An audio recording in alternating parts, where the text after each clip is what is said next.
चलो अब हमारा लेसन 1 वो जो इंट्रोडक्शन था वो खत्म हो गया। अब लेसन 1, अब बाद में खाना केक पढ़ो। देखो मैंने दोनों जगह अप्रोच लिख रखा है, एक जगह बिहेवियरल लिख रखा है, दूसरा कॉग्निटिव लिख रखा है। इसका ये मतलब नहीं है कि केवल यही अप्रोच होता है, केवल वही अप्रोच होता है। मेरे कहने का मतलब है एक अप्रोच होता है जो मानता है कि बाहर से अंदर बढ़ा जाता है, एम्पिरिकल कहते हैं उसे, बाहर से अंदर बढ़ा जाता है। और दूसरा होता है जो मानता है, उसको मेंटलिस्ट अप्रोच कहते हैं, जो कहता है कि अंदर सब कुछ भरा है और बाहर आना है। मैंने तुम्हें एग्जाम्पल के नाम से रूप से तुमको दो अप्रोच के नाम दे रखे हैं। अब तुम राइट हैंड साइड की तरफ जाओ। अप्रोच, सपोज एक अप्रोच है जो कि कॉग्निटिव अप्रोच कहलाता है। सपोज ओके, एक अप्रोच है कॉग्निटिव अप्रोच कहलाता है।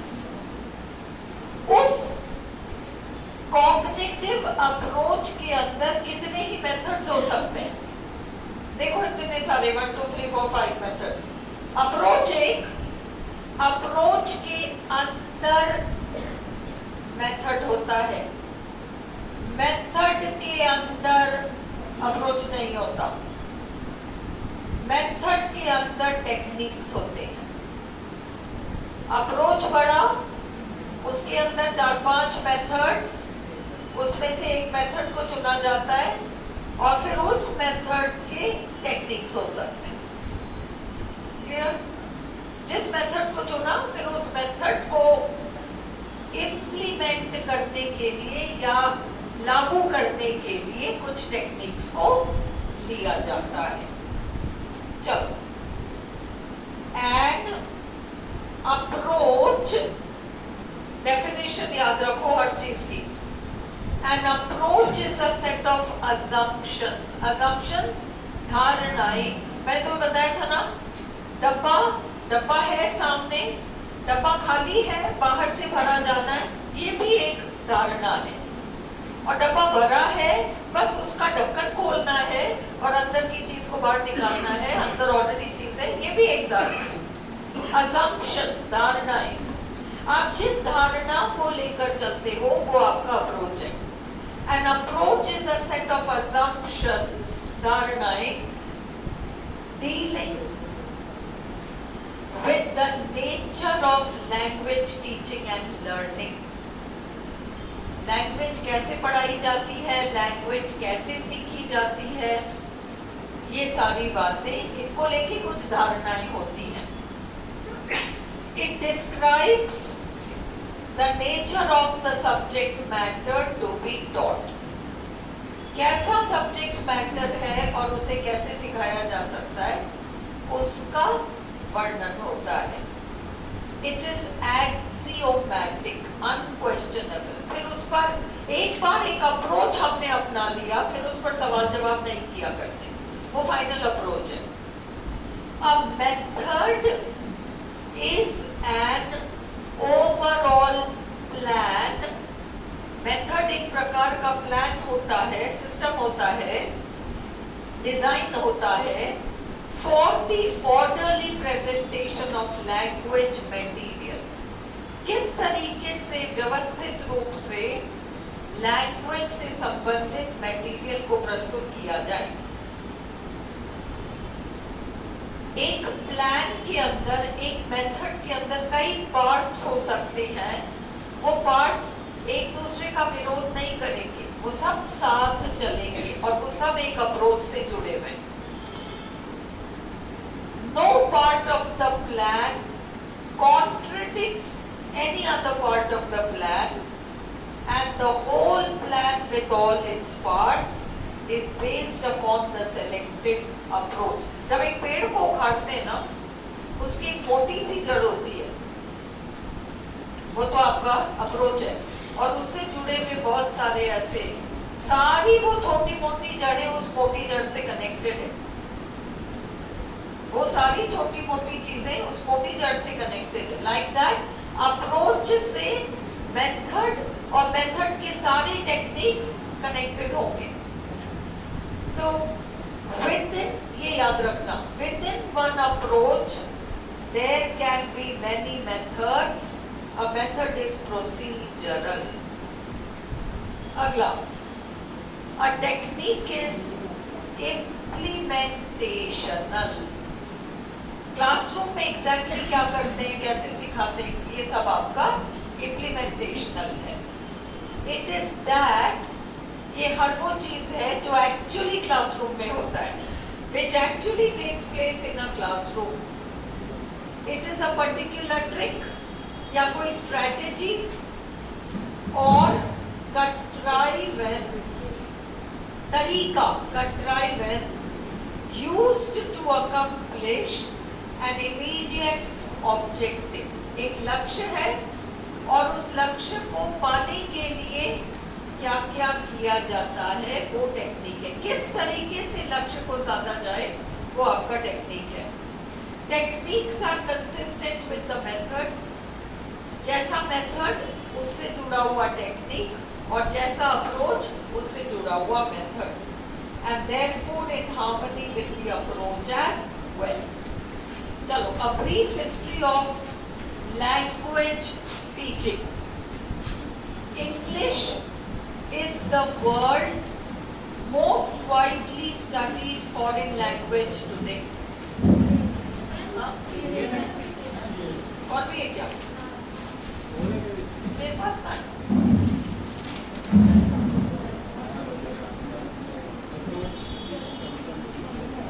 अच्छा, ये इसको अभी के लिए छोड़ दो, ये नहीं चाहिए, इसको छोड़ दो, leave this, you don't need it. English is the world's, ये इसके पीछे है भी नहीं है, डिस्कनेक्ट हो गया, इसको क्रॉस कर लो। English is the world's most widely studied foreign language today, but 500 साल पहले, 500 years ago, it was Latin, which was the, हम introduction to GTM देख रहे हैं, but 500 years ago it was Latin which was the dominant language of education, commerce, religion and government in the western world. आपका GTM classical method कहलाता है, और classical method Greek और Latin language से संबंधित रखता है। 500 साल पहले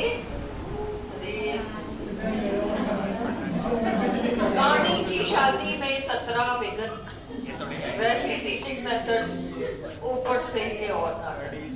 चलो कंटिन्यू करें क्या? चलो हाँ कंटिन्यू करो, very good.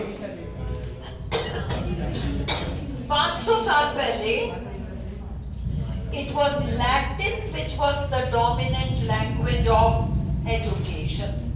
Education, commerce, religion, government, सब में लैटिन भाषा यूज होता था 500 साल पहले। In the 16th century, however, France, Italian and English gained in importance, क्योंकि यूरोप में बहुत ज्यादा पॉलिटिकल परिवर्तन आ गए थे as a result of political changes in Europe. Okay, अपन ने पढ़ रखा है 1688 में महारानी एलिजाबेथ ने क्या किया, स्पेनिश आर्मेडा को डिफीट किया था ना। उसके बाद इंग्लैंड की पोजीशन बहुत स्ट्रांग हो गई, बहुत ज्यादा स्ट्रांग हो गई। अब वहां से and Latin gradually became displaced, Latin का महत्व कम हो गया as a language of spoken and written communication. पहले तो लैटिन ही लैटिन था, अब लैटिन का महत्व कम हो गया, इंग्लिश का महत्व बढ़ जाएगा, पर उससे भी पहले फ्रेंच का महत्व बढ़ेगा। पहले लैटिन, फिर फ्रेंच, फिर English. Now the study of Latin took on a different function. अब लैटिन अलग चीजों के लिए यूज हुआ। The study of classical Latin, classical Latin कौन सी भाषा है जिसमें ओविड ने, वर्जिल ने, सिजेरो ने, इन महान लेखकों ने लिखा, the Latin in which the classical works of Virgil, Ovid and Cicero were written, and an analysis of its grammar and rhetoric, उसका व्याकरण, उसके sentence structures became the model, वह सबसे पहला मॉडल बना किसी भी फॉरेन लैंग्वेज को सीखने सिखाने के लिए। अगर आप लोगों ने लिटरेचर बीए या स्कूल लेवल पे थोड़ा ढंग से पढ़ा है तो आपको पता होगा कि कई सारे जो इंग्लिश राइटर्स हैं ना, ये ग्रामर स्कूल में पढ़े, शेक्सपियर वगैरह ग्रामर स्कूल नाम के स्कूल में पढ़े। अब वो ग्रामर स्कूल और उसका जो मेथडोलॉजी है उसकी हम बात करेंगे जीटीएम, वो ग्रामर का एक इंपॉर्टेंस है। So became the model for foreign language and study from the 17th to the 19th centuries. तो लैटिन पहले, फिर फ्रेंच, फिर इंग्लिश, और अब लैटिन का एक बदला हुआ रूप। Children entering grammar school in the 16th, 17th and 18th centuries in English, इन्हें पहले पढ़ाया जाता था लैटिन ग्रामर। पहले इनको लैटिन ग्रामर पढ़ाया जाता था। लैटिन ग्रामर was taught, कैसे पढ़ाते थे लैटिन ग्रामर? रटवाते थे।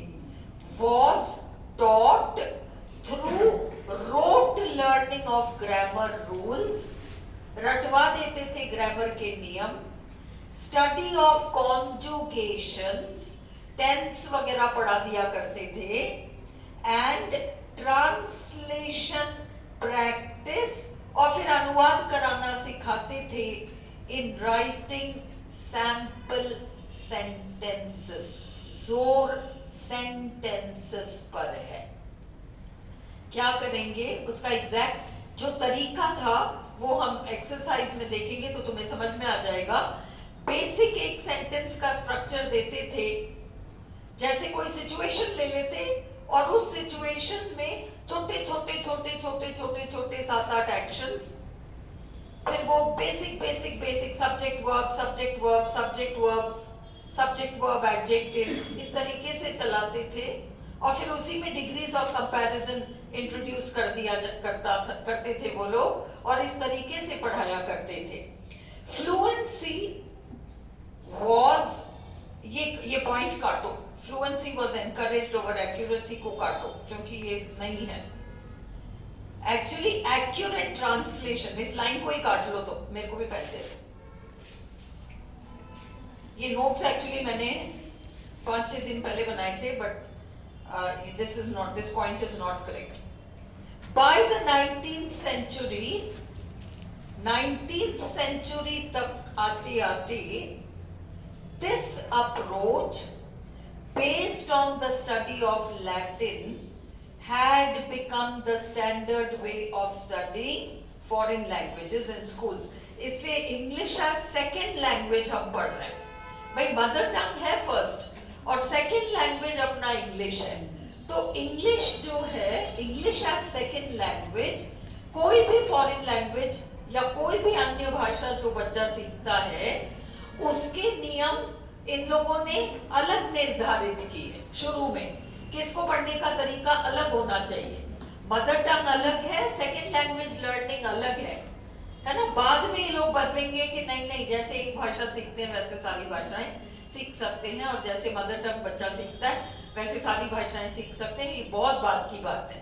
अभी तो शुरू में इन्होंने सोचा कि ये सेकेंड लैंग्वेज है, सेकेंड लैंग्वेज लर्निंग के कुछ पैरामीटर्स हैं, कुछ नियम है, और उसके अकॉर्डिंग इनको सिखाना चाहिए। A text book in the mid-19th century thus consisted of chapters or lessons organized around grammar points. तो पहले बेसिक सेंटेंस स्ट्रक्चर होगा, वर्ड्स नहीं होंगे, बेसिक सेंटेंस स्ट्रक्चर्स होंगे। अभी हम एक्सरसाइज जब देखेंगे तब तुम्हें बहुत क्लियरली समझ में आ जाएगा। तुम अगर चाहो थोड़ा जल्दी से देखना तो तुम यहाँ हो, मैंने जो तुम्हें ये दे रखा है, I'll tell you where I've given it. Disadvantages of the GT method के बाद मैंने दिया है how is teaching done in the GT method दिया है ना, हाउ इज टीचिंग मेथड दे रखा है कुछ नहीं, मैंने दे रखा है। हाँ रुको, वो तुम अभी देख लोगे तो हाथों हाथ समझ में आ जाएगा। one second, just wait for it. I'll just give it to you, wait. Just 1 minute. लाना भूल गई, लाना भूल गई क्या? नहीं है ना, नहीं है, चलो छोड़ो, कल ले आऊंगी। चलो बातें मत करो, चलो चलो।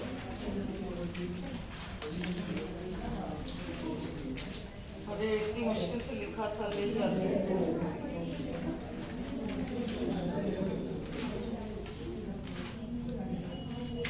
ऐसे कैसे बोल दी? एक सेकेंड रुक जाओ, ये है आज तुम्हारे पास एक पीडीएफ आया है, आज तुम्हारे पास एक पीडीएफ आया है बिटवीन ये एंड बिटवीन वो आया है ना, between GTM and direct method आया है, उसका पेज नंबर 2 खोलो। मिला? हाँ, अब देखो, लिसन, अब इसमें इन्होंने एक सिचुएशन लिया, दरवाजा खोलना, इन्होंने एक सिचुएशन ले लिया, दरवाजा खोलना। अब देखो, सबसे पहले मिला नंबर 2 पेज। अब देखो, एक सिचुएशन लिया, दरवाजा खोलना। अब बच्चे को ये लोग थ्रू सेंटेंस स्ट्रक्चर्स सिखाएंगे, और पहले कह रहे हैं नहीं मिल रहा तो मेरे को सुन लो। I walk towards the door. I walk towards the door. अब इसमें बच्चा ये सीख ले बस I walk, और उसको चलवा के बता देंगे I walk, वो रहा दरवाजा I walk। नेक्स्ट होगा I draw near to the door। अब बच्चे को दरवाजे के पास जाकर खड़ा कर देंगे I draw near, हो गया ये draw near हो गया, draw near हो गया। अगला होगा I draw nearer। अब क्या हो गया, एडवर्ब और डिग्रीज ऑफ कंपैरिजन आ गए। I draw nearer, पीछे वाला सेंटेंस उसको सिखाया था I draw near, अगला सेंटेंस सिखा रहे I draw nearer। बच्चे ने क्या सीखा, एडवर्ब डिग्रीज ऑफ कंपैरिजन सीख लिया।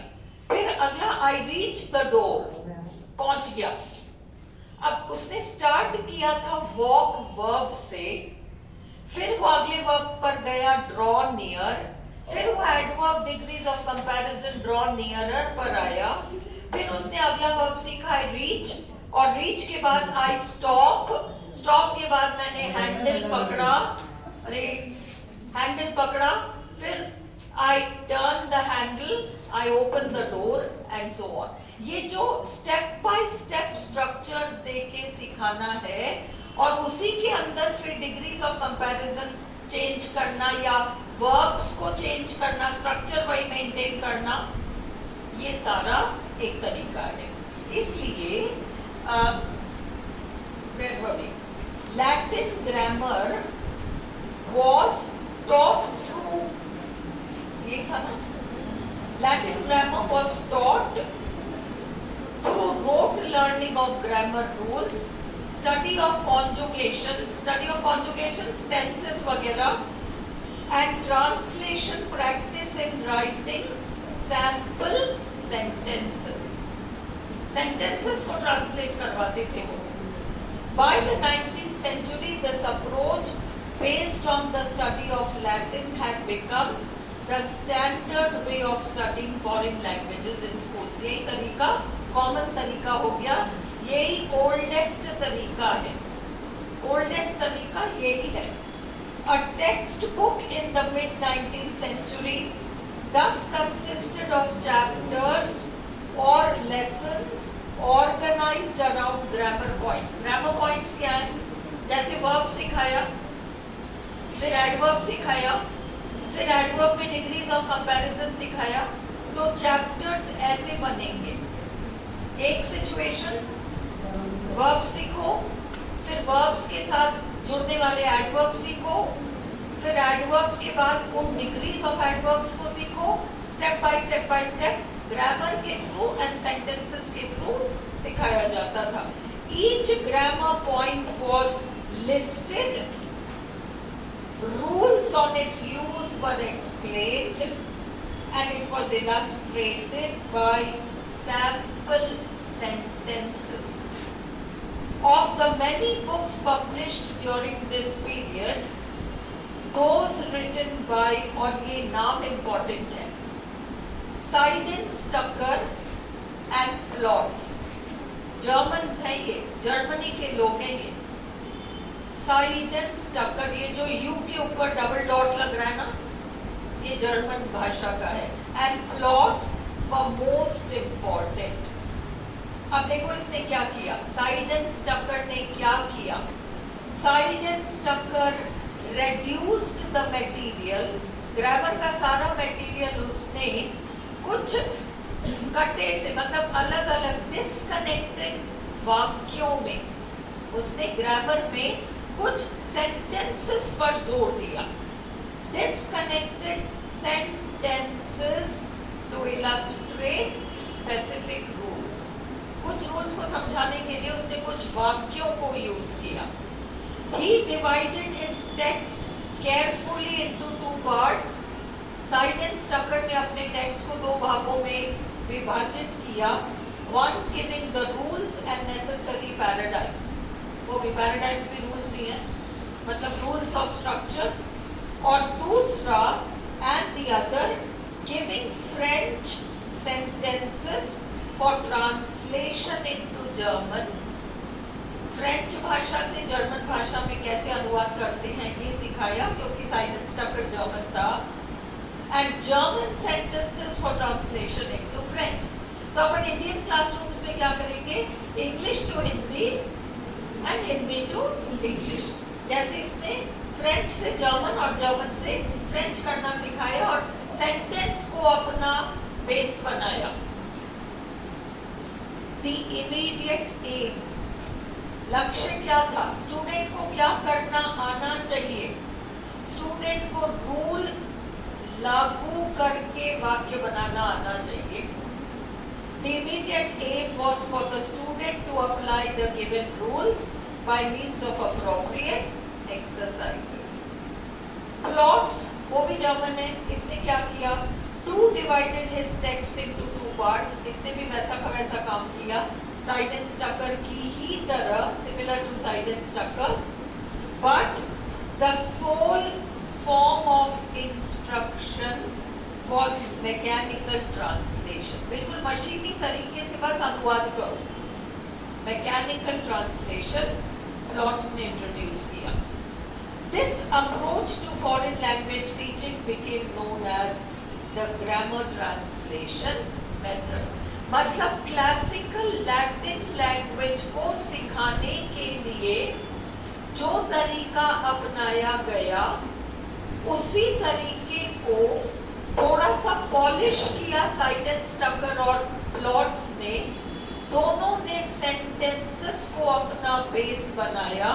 उन्होंने लैंग्वेज को कुछ वाक्यों में, एक डब्बा जिसमें कुछ वाक्य हैं, हो गया ये लैंग्वेज, और इसका ट्रांसलेशन सिखाया है। इसी मेथड को आगे जाकर ग्रामर ट्रांसलेशन मेथड के नाम से जाना जाएगा, और यही आपका क्लासिकल मेथड है, और अमेरिका में इसको प्रशियन मेथड के नाम से जाना जाएगा। द ग्रामर ट्रांसलेशन मेथड, इसमें जो बड़े नाम हैं जीटीएम से जुड़े हुए वो है जोहान साइडन्स टक्कर, कार्ल क्लॉट्स, एच.एस. ऑलेंडॉर्फ, जोहान माइडिंगर। ये चार नाम है जो कि जीटीएम से जुड़े हुए हैं। GTM was the offspring of German scholarship. देखो क्लासिकल है, अपन ने क्या देखा? अपन ने देखा कि क्लासिकल है, लैटिन भाषा, ये सब तुमने देखा। फिर तुमने दो जर्मन नाम देखे जिन्होंने किस बात को आगे बढ़ाया, और उन्हीं के प्रयत्नों का नतीजा है कि GTM नाम का एक मेथड भी आया। इसलिए देखो, listen, GTM is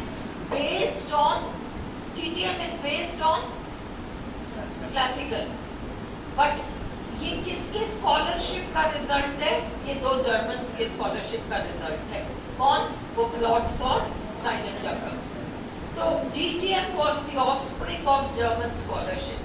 German scholars के मेहनत से ये मेथड एक्चुअली बना, पर वो जर्मन स्कॉलर्स ने भी किस पर आधारित किया मेथड को? Classical method, classical style of learning से। GTM was at one time called classical method since it was first used in the teaching of the classical languages, Latin and Greek। इन भाषाओं को सिखाने के लिए सबसे पहले ये मेथड यूज हुआ।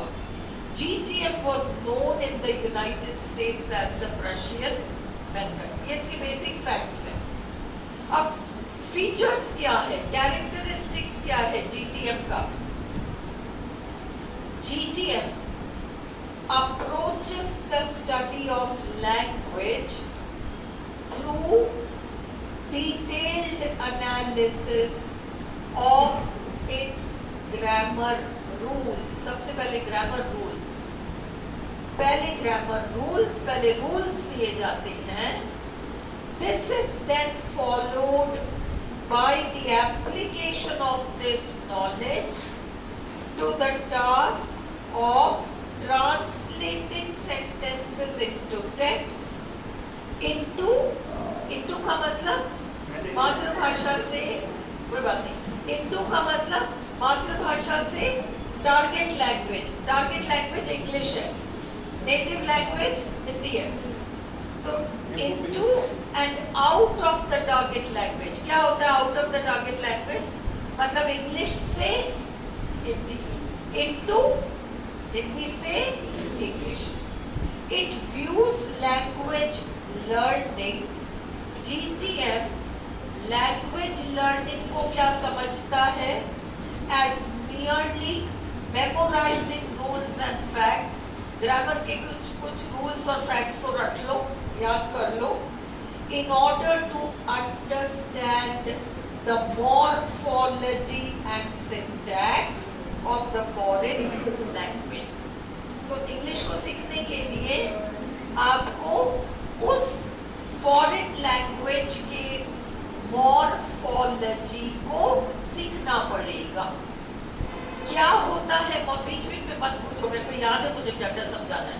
मॉर्फोलॉजी किसे कहते हैं? तुम कहते हो पोस्ट, प्रेजेंट टेंस, तो पास्ट टेंस में कहते हो पोस्टेड। वो ईडी जो तुमने ऐड किया वो है ना। सिंग, तुमने सिंग को कंटिन्यूअस टेंस में बनाने के लिए सिंगिंग बनाया, आईएनजी। ये सब मॉर्फोलॉजी से जुड़ी हुई बातें। वो सारी टुकड़ियां जो कि किसी मूल शब्द में जोड़ी जाती हैं, चाहे टेंस बदलने के लिए, चाहे मीनिंग बदलने के लिए, चाहे एडजेक्टिव को एडवर्ब बनाने के लिए, चाहे वर्ब को नाउन बनाने के लिए। आप कहते हो टीच कहते हो, टीच में ईआर जोड़ देते हो तो टीचर बन गया। आपने पेंट क्रिया है, आपने पेंट में ईआर जोड़ दिया तो पेंटर हो गया। आपने किसी और में कुछ और, प्ले खेलना वर्ब है, उसमें आपने ईआर जोड़ दिया तो प्लेयर बन गया। ये सब मॉर्फोलॉजी से जुड़े हुए रूल्स हैं। तो मॉर्फोलॉजी एंड फिर पोटेंसेस। अगला, अब क्लियर है? मॉर्फोलॉजी क्लियर हो गया।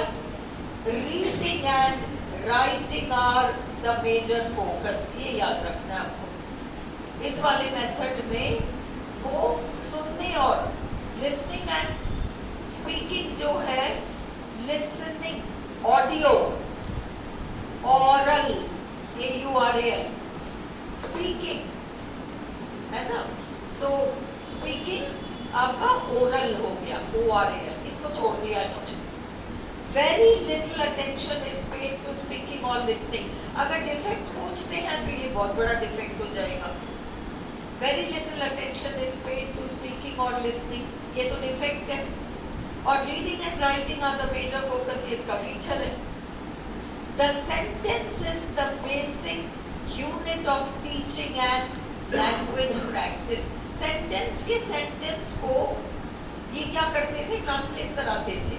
अभी जब हम एक्सरसाइज देखेंगे तो यू विल अंडरस्टैंड कैसे सेंटेंस पर इन्होंने जोर दिया.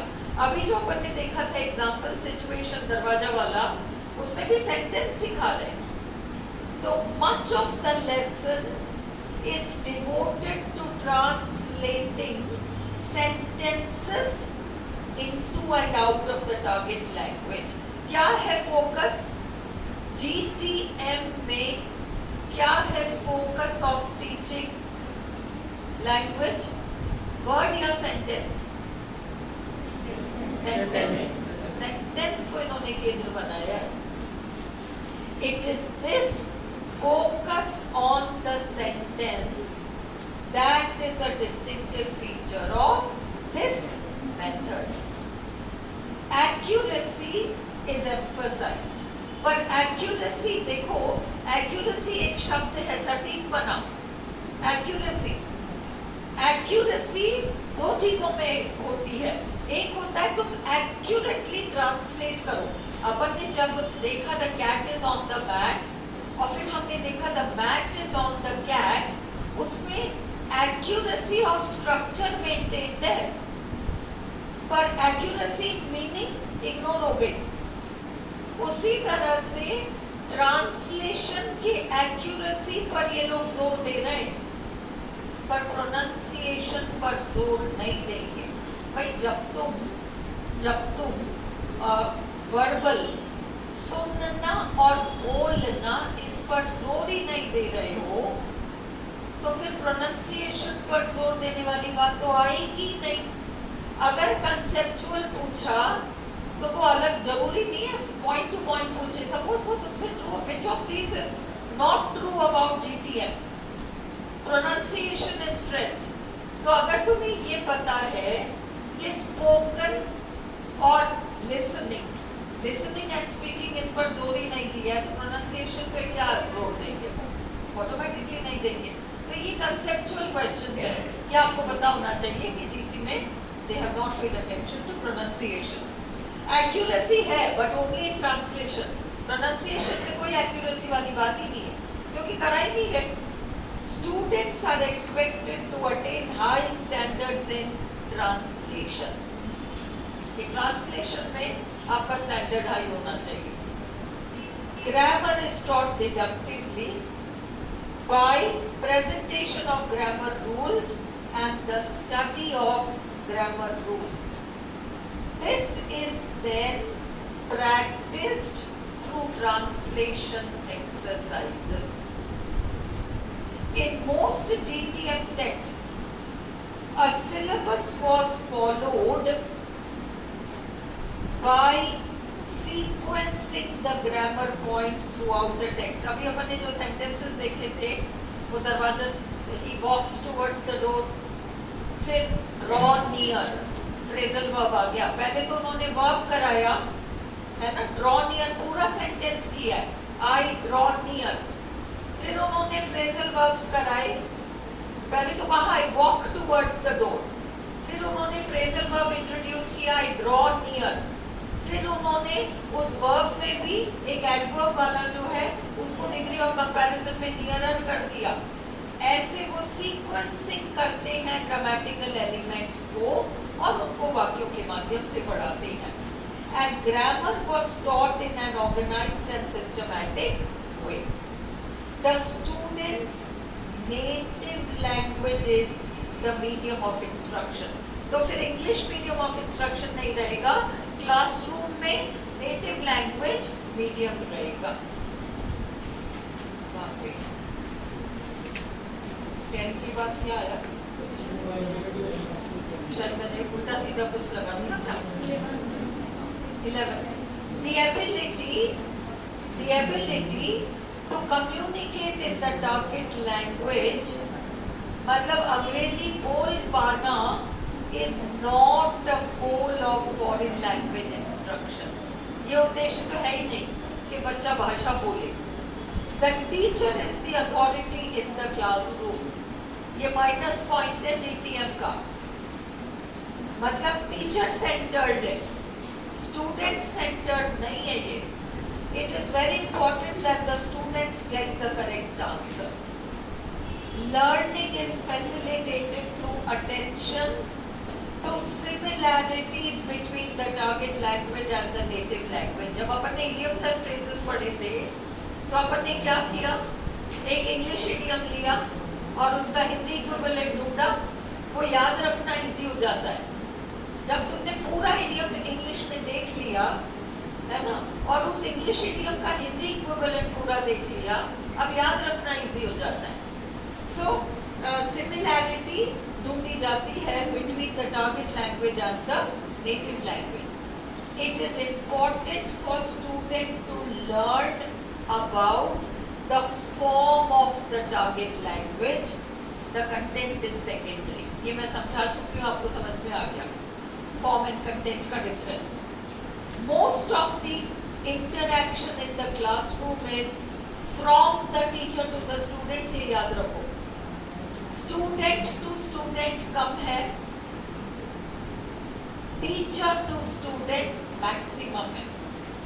There is very little student initiation. Initiation अपनी तरफ से student कुछ नहीं करने की कोशिश करता, and very little student interaction होता तो है, student interaction होता है पर बहुत कम।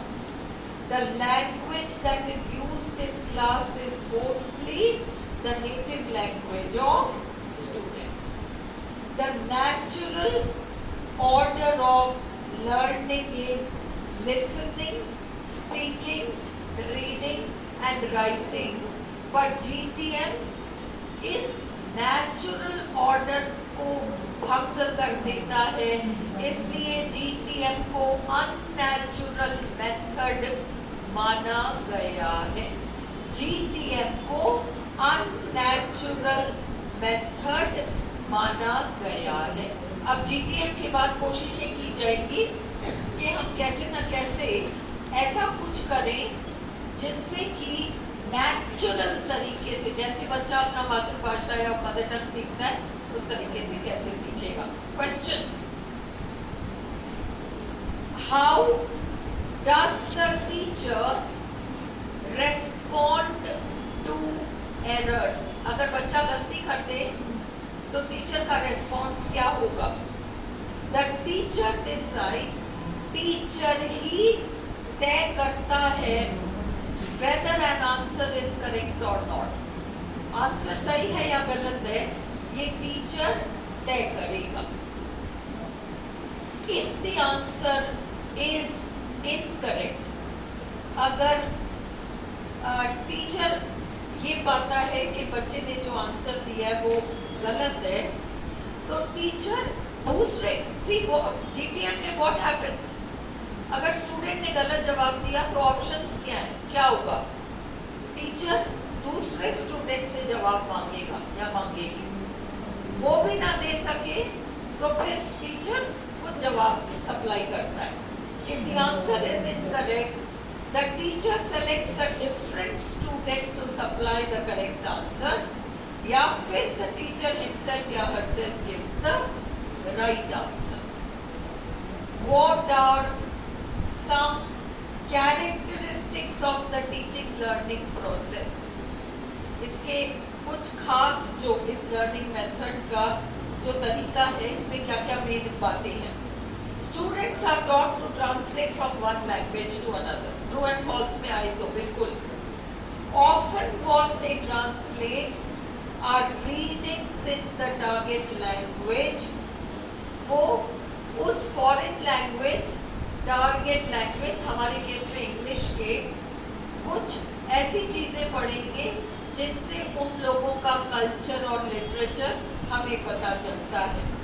Are readings in the target language about some aspect of the culture of the target language community.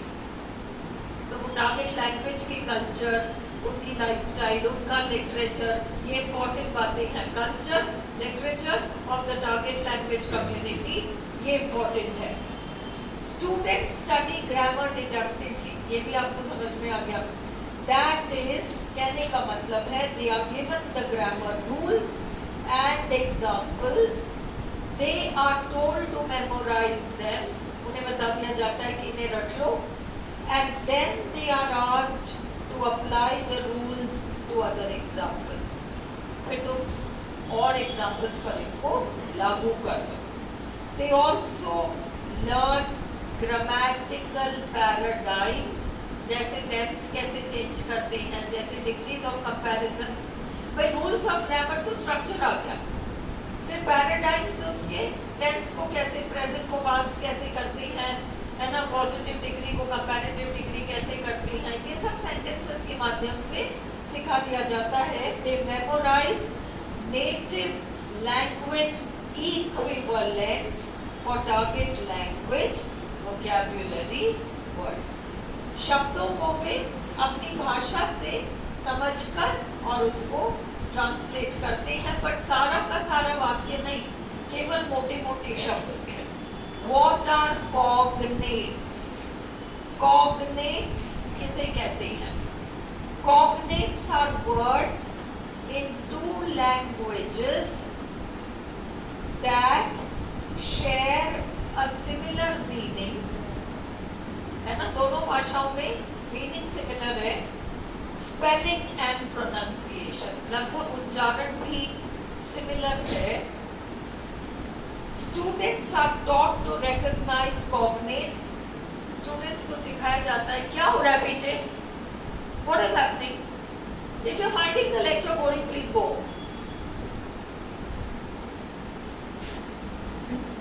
चलो, वेयर आर वी?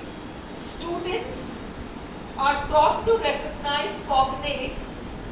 Cognates क्या होते हैं? देखो, अपन इंग्लिश में कहते हैं नेम, NAME, हिंदी में कहते हैं नाम, they are cognates।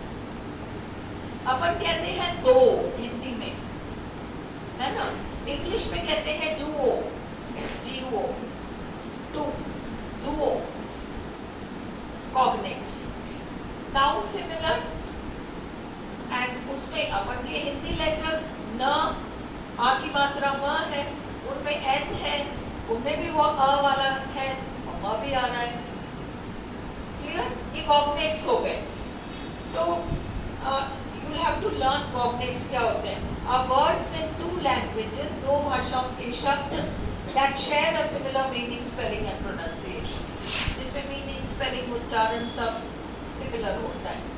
Students are taught to recognise cognates, students को कॉग्नेट्स पहचानना सिखाया जाता है बाय लर्निंग द स्पेलिंग और sound patterns that correspond between the languages, जो कि दोनों लैंग्वेजेस में सिमिलर होता है। देखो, क्या कहते हैं, पलटन, पलटन हिंदी, प्लाटून, you'll find के साउंड सेम है ना, पलटन, पलटन, प्लाटून, बस वो की मात्रा अलग है, लगभग सेम है। So between the languages, students are also asked to memorize words that look like cognates but have different meanings in the two languages. अब आप डिसएडवांटेजेस देख लें इस मेथड का, बट फिर भी उसमें अपन ने जो फीचर्स देखे 12, 14, 15, उनमें से भी कुछ अगर डिसएडवांटेज है उनको याद रख के जाना। द जीटी में क्या हो रहा है भाई, बार बार कहना पड़ रहा है मत बातें करो, मत बातें करो। द जीटी मेथड इज, मुझे पता है तुम लोगों ने सबने ये सब पढ़ रखा है, फिर भी इसमें बारीकियां हैं जो तुमने नहीं पढ़ रखा है। ये सारा वही मटेरियल है जो तुमने रीड के लिए भी पढ़ा है और भी चीजों के लिए पढ़ा है, फिर भी इसमें कंसेप्चुअल क्वेश्चंस हैं। अगर मैं क्वेश्चंस पूछूं तो तुम लोगों ने कितना ही पढ़ रखा, you can not answer.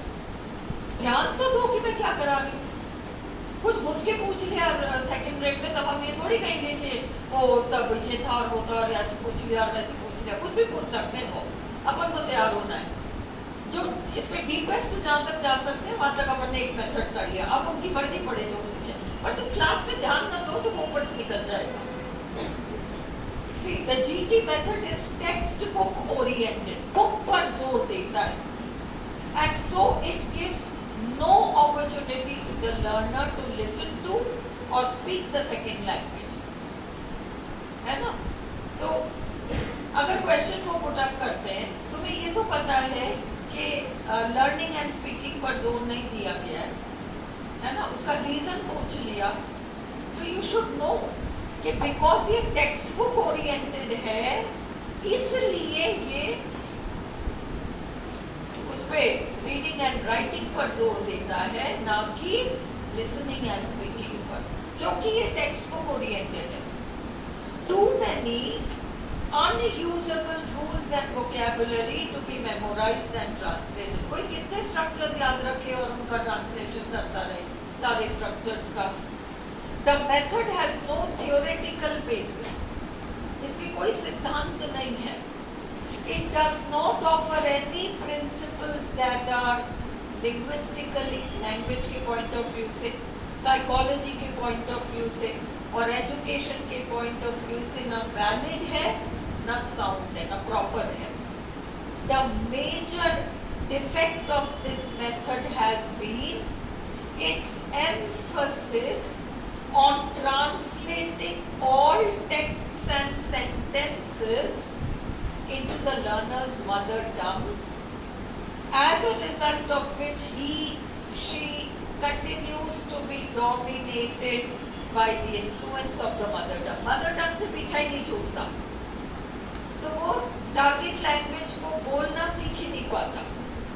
A fundamental purpose of learning a foreign language, मतलब ये जीटी मेथड के अकॉर्डिंग जो पर्पस है इंग्लिश लैंग्वेज को सीखने का, वो उसका केवल ये पर्पस है कि आप उनके कल्चर को जान सको और आप उनके लिटरेचर को अप्रिशिएट कर सको।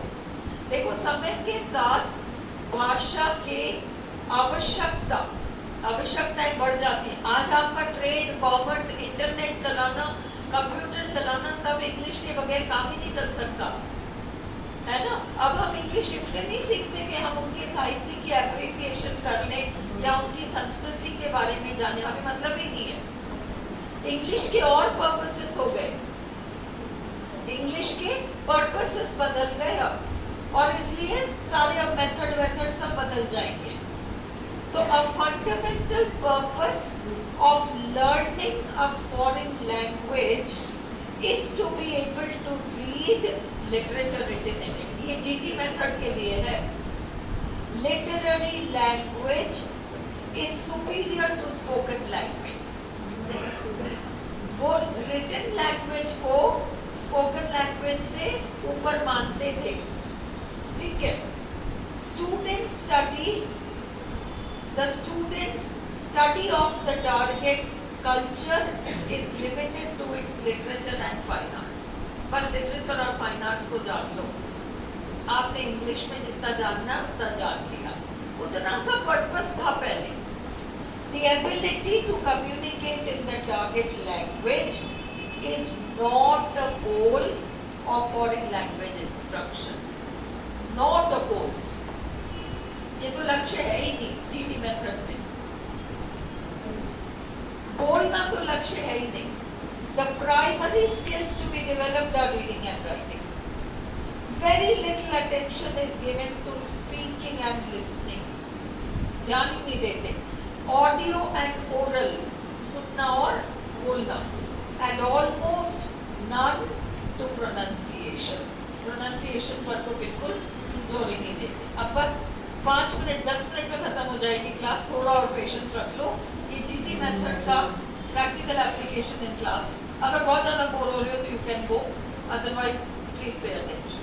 जिनको बहुत जल्दी है या जाना है या whatever you can, otherwise pay attention. How is teaching done in the GT method? GT method में क्लास में एक्चुअली पढ़ाया कैसे जाता है? अब हम एक क्लास में जा रहे हैं जहाँ एक्चुअली जीटी मेथड से पढ़ाया जा रहा है। हम क्या पाएंगे उस क्लास में? As we enter the classroom, जब हम क्लासरूम में एंटर करते हैं, the class is in the middle of reading a passage in their textbook. वो अपने टेक्स्ट बुक में एक पैराग्राफ पढ़ रहे हैं.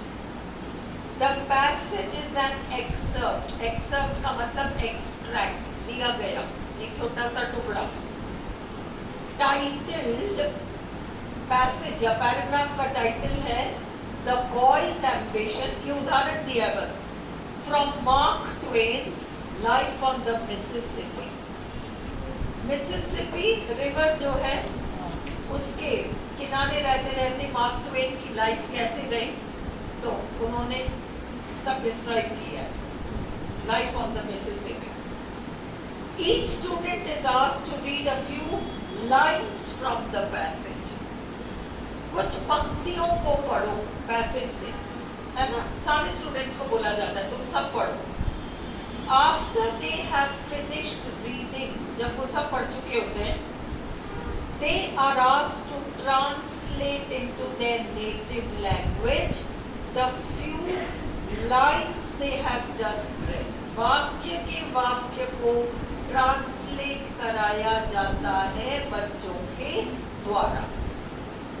अब उसमें काफी वो कर लेंगे, कुछ शब्दों में अटकेंगे. The teacher helps them with new vocabulary items. सारे शब्द नहीं, कोई ऐसी शब्द जो कि फंस गई बीच में, अब उसमें क्या है, उसका मीनिंग क्या है, वो वाली बात.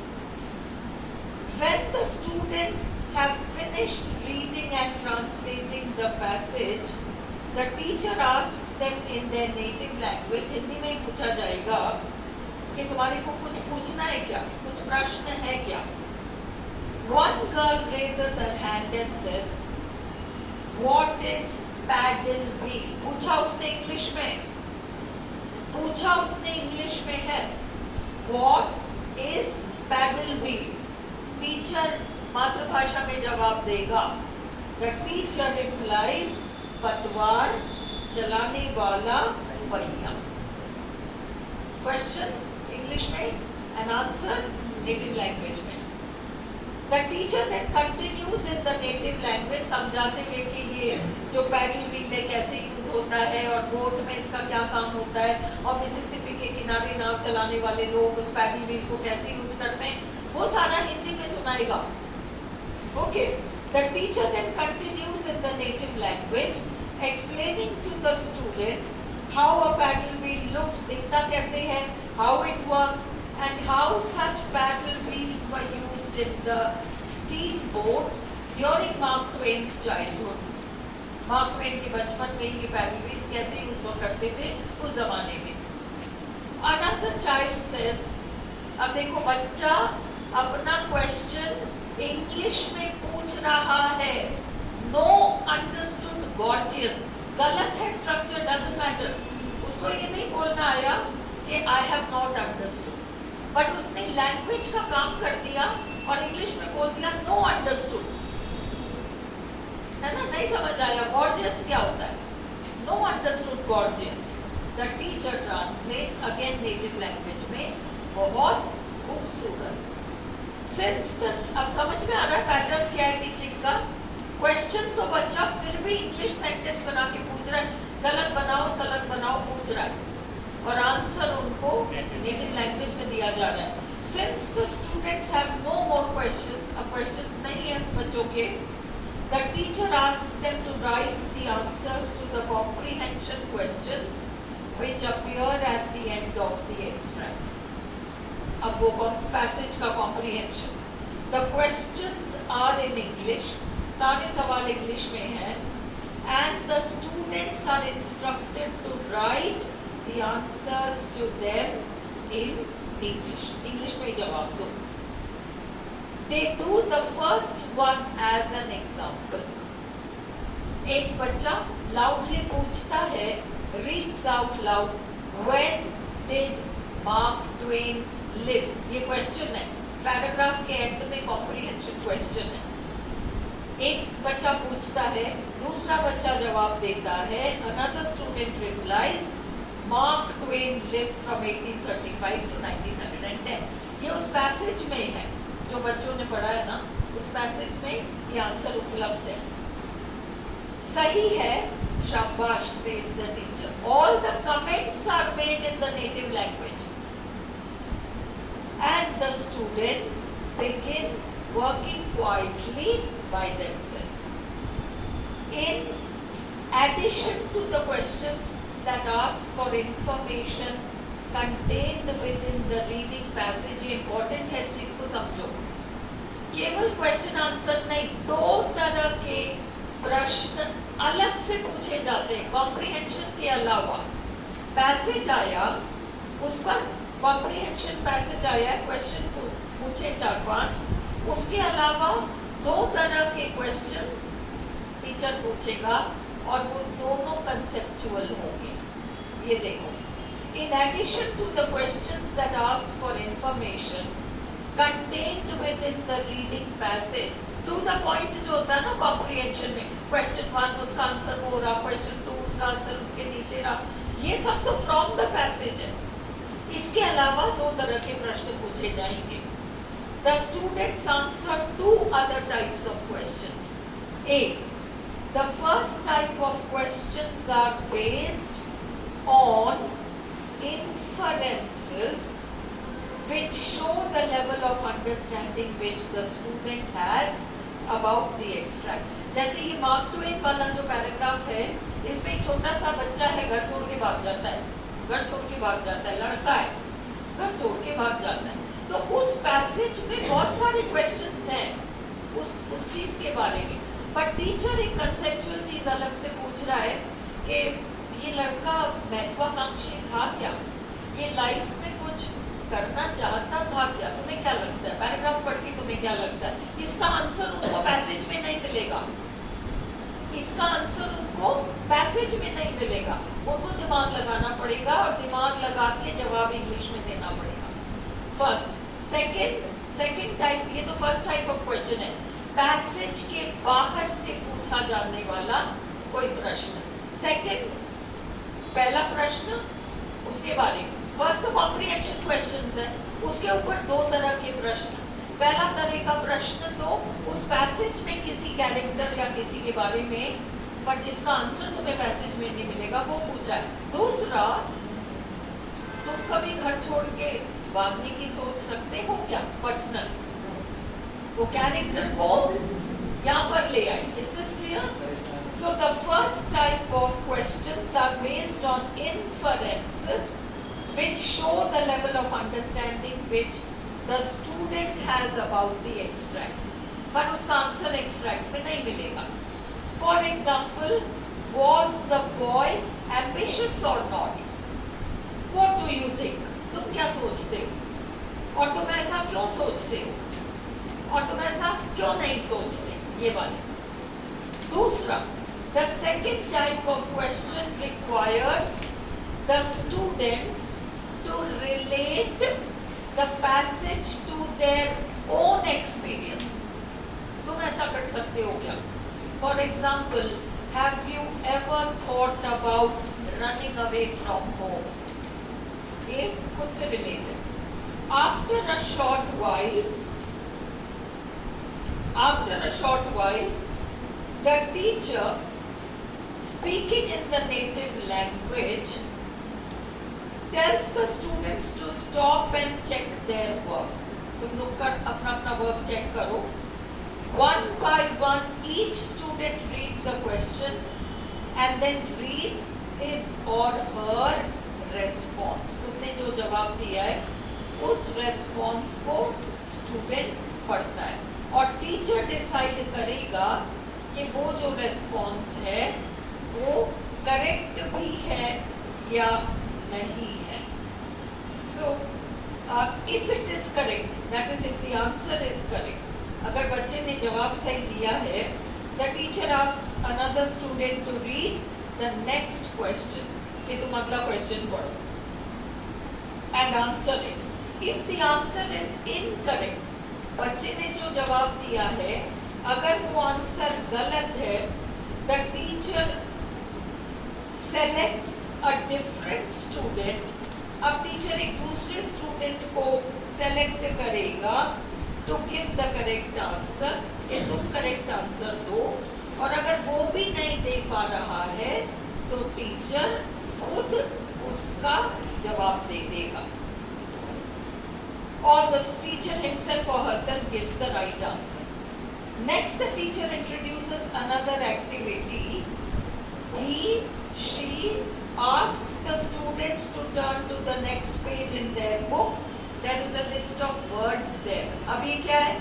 Words दिए, इन words के opposite या similar meaning, synonyms, antonyms तुम इस passage में ढूंढो, ये ढूंढ कर बताओ. The teacher tells the students that there are words taken from the passage they have just read. The students read the words: ambition, tranquil, gorgeous, loath, envy, humbly. The students are asked to give the meanings of these words in the native language. तो अपने मातृभाषा में इसकी meanings ढूंढो. The class does this exercise together. पूरा class मिलकर ये exercise करता है. If no one knows the equivalent in the native language, किसी बच्चे को अगर उसका समानार्थक शब्द अपनी मातृभाषा में नहीं पता, तो the teacher gives the word. In the second part of this exercise, the students are given English words like love, noisy, ugly and proudly, और उनसे कहा जाता है कि इसके opposites तुम passage में ढूंढो. समानार्थक शब्द तो अपनी भाषा से ढूंढो, समानार्थक शब्द तो तुम अपनी मातृभाषा में ढूंढो, और ये वाले जो वर्ड्स हैं जो तुम्हें लिस्ट दिया जा रहा है, इसके विपरीतार्थक शब्द तुम पैसेज से ढूंढकर बताओ. When they have finished this exercise, the teacher tells the students that English words which look like words in the native language are called cognates. The English T, देखो popularity, priority, nobility, often is like ta, as in lokpriyata, प्राथमिकता, महानता. तो वो ता English का TY है ना? तो अब ये लोग जोड़ना सीख लेंगे. जहां वो TY देखेंगे वो अपने हिंदी के वर्ड में ता चिपका देंगे और काम हो गया. Okay. In the native language, the teacher tells them that name in English is the same as noun. Duo, two are the same as do, etc. The teacher asks the students to find other examples in the extract. अपने काम का जो था ना इतना था, इसके आगे वो जो चल रहा है, फिर आप उसके ऊपर एक कॉम्पोजिशन लिखो, वो सब मैंने छोड़ दिया. उस हद तक तो हमको जानने की जरूरत नहीं है, जितना मोटा मोटा हमको जानना है we have covered. The next activity deals with grammar.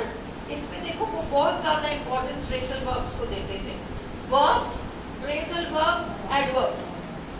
और ये क्या करते थे? Verbs, verbs के बाद phrasal verbs, और फिर बच्चों को सिखाते थे कि phrasal verbs में कहाँ पर आप verb और preposition को separate कर सकते हो और कहाँ पर आप उनको सेपरेट नहीं कर सकते, इस पर जोर देते थे सेंटेंस कंस्ट्रक्शन में. तो the next activity deals with grammar. This involves phrasal verbs, separable and inseparable. जैसे go over, I went over the text, जो भी है, तो इसको आप अलग नहीं कर सकते. I went over to my friend's home, कई मीनिंग्स होते हैं go over के, ये inseparable है. Put away, देखो I put away my books, I put my books away, ये separable है, and so on. फिर बच्चों को कहते थे कि तुम इस पैराग्राफ में से जो सेपरेट और नॉन सेपरेट होने वाले फ्रेजल वर्ब्स हैं उन्हें ढूंढो.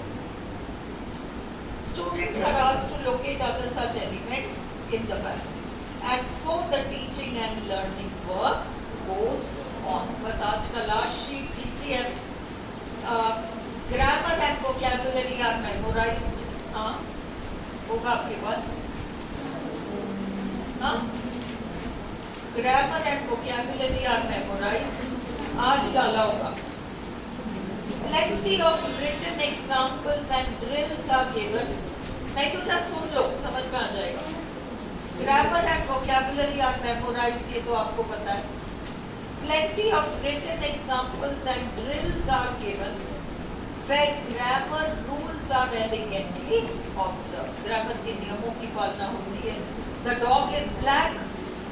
अब वो सिंगुलर को प्लूरल कर देंगे. The cats are cute. बाकी सब सेम रहेगा. This approach has strong structural underpinnings. जो structural approach है उसका काफी पुट इसमें है. And the emphasis is on the correct use of grammar regardless of the substance or context.